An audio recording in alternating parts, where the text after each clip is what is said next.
91వ కీర్తన. మహోన్నతుని చాటున నివసించువాడే, సర్వశక్తుని నీడను విశ్రమించువాడు.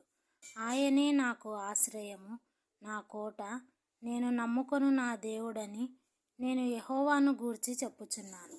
వేటకాని ఊరిలో నుండి ఆయన నిన్ను విడిపించును, నాశనకరమైన తెగులు రాకుండా నిన్ను రక్షించును.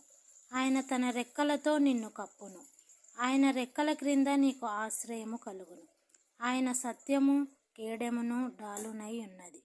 రాత్రివేళ కలుగు భయమునకైనను, పగటివేళ ఎగురు బాణమునకైనను, చీకటిలో సంచరించు తెగులుకైనను, మధ్యాహ్నమందు పాడు చేయు రోగమునకైనను నీవు భయపడకుందువు.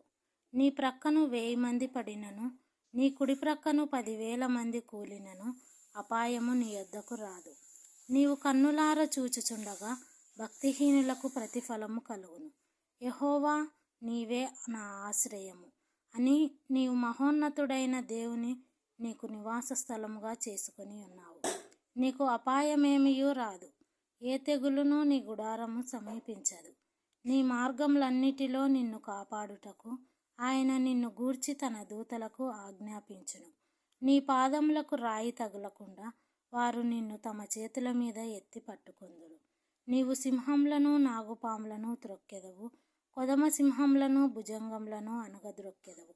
అతడు నన్ను ప్రేమించుచున్నాడు గనుక నేనతన్ని తప్పించెదను. అతడు నా నామం నెరిగిన వాడు గనుక నేనతన్ని ఘనపరచెదను. అతడు నాకు మొర్రపెట్టగా నేనతనికి ఉత్తరమిచ్చెదను. శ్రమలో నేనతనికి తోడై ఉండెదను. అతన్ని విడిపించి అతన్ని గొప్ప చేసేదను. దీర్ఘాయు చేత అతనిని తృప్తిపరచెదను. నా రక్షణ అతనికి చూపించెదను. ఆమెన్.